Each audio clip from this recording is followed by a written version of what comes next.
Assalamualaikum warahmatullahi wabarakatuh. Saya Kaila Nanta Hairunisa dari kelas 11 IPA 2. Di sini saya akan menjelaskan materi tentang pendudukan Jepang di Indonesia.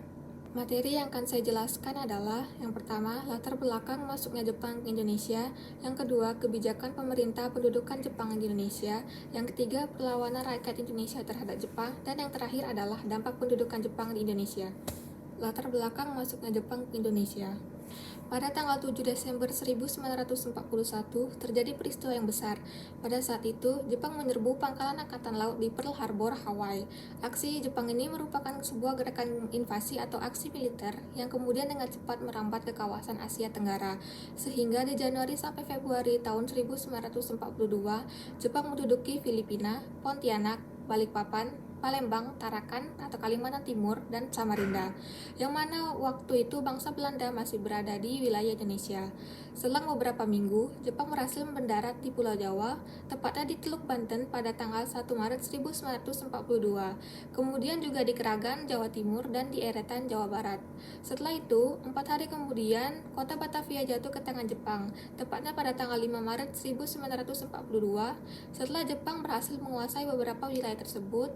Akhirnya tanggal 8 Maret 1942, Belanda secara resmi menyerah kepada Jepang. Penyerahan kekuasaan ini kepada Jepang oleh sekutu dilakukan pada tanggal 8 Maret 1942 melalui sebuah upacara di Kalijati, Subang, Jawa Barat. Dengan berakhirnya upacara penyerahan tersebut, secara otomatis kemudian Indonesia berada di bawah jajahan Jepang. Kebijakan pemerintah pendudukan Jepang di Indonesia. Setelah pemerintah militer Jepang berkuasa di Indonesia, semua organisasi pergerakan nasional yang sudah ada dibekukan. Organisasi-organisasi baru pun dibentuk dan diarahkan untuk kepentingan militer Jepang. Organisasi tersebut adalah yang pertama, Jawa Hokokai. Alasan pembentukan Jawa Hokokai agar rakyat Indonesia dihimpun tenaganya lahir dan batin untuk digalang kebaktiannya sesuai dengan Hokushin atau semangat bakti. B. Pusat Tenaga Kerja. Untuk menarik simpati rakyat, pemerintah militer Jepang menawarkan kerjasama dengan para pemimpin Indonesia. Insinyur Soekarno dan Dr. Andes Muhammad Hatta bersedia bekerja sama dengan pemerintah militer Jepang dengan pertimbangan akan selalu menguntungkan daripada melawan. C. Gerakan 3A. Gerakan 3A adalah organisasi yang mula-mula dibentuk dengan semboyan Nippon Cahaya Asia, Nippon Pemimpin Asia, Nippon Pelindung Asia. Pembentukannya bertujuan untuk meyakinkan bangsa Indonesia bahwa Jepang memiliki kelebihan sebagai cahaya, pemimpin, dan pelindung bagi negara-negara Asia lainnya. D. Masyumi. Pemerintah pendudukan Jepang memandang bahwa masyarakat Muslim merupakan bagian yang penting bagi Jepang karena mereka anti dengan Barat. Untuk itu, Jepang tetap mengizinkan Masyumi berdiri selama asas Masyumi sesuai dengan Jepang. E. Chu Sang-in. Jepang yang semula memenangkan Perang Pasifik secara gemilang, ternyata memasuki awal tahun 1943 mulai melemah. Oleh karena itu, usaha-usaha baru dilaksanakan untuk menarik perhatian atau simpati lebih banyak dari bangsa Indonesia. Pemerintah Jepang pun sangat mengharapkan dukungan rakyat bila sekutu menyerang kedudukannya di Indonesia. Selanjutnya, perlawanan rakyat Indonesia terhadap Jepang. Yang pertama, perlawanan di Aceh. Pada 10 November 1942, terjadi penyerangan terhadap Jepang di Chot Plieng. Penyerangan tersebut dipimpin oleh Tengku Abdul Jalil yang merupakan seorang guru mengaji di Chot Plieng. Sebanyak 2 kali, Jepang berusaha menaklukkan wilayah Chot Plieng. Dua-duanya pun berhasil digagalkan oleh rakyat Aceh dengan serangannya dan berhasil memukul mundur Jepang ke daerah Lok Sumawe. Kemudian pada serangan ketiga, Jepang berhasil merebut Chot Plieng dan Tengku Abdul Jalil harus gugur di tempat saat sedang beribadah. Yang kedua, perlawanan di Indramayu. Masyarakat Indramayu dipaksa menjadi Romusha, bekerja di bawah tekanan, dan diperlakukan secara sewenang-wenang. Oleh karena itu, masyarakat Indramayu juga melakukan perlawanan terhadap Jepang. Pemberontakan tersebut terjadi di desa Keplongan pada bulan April 1944.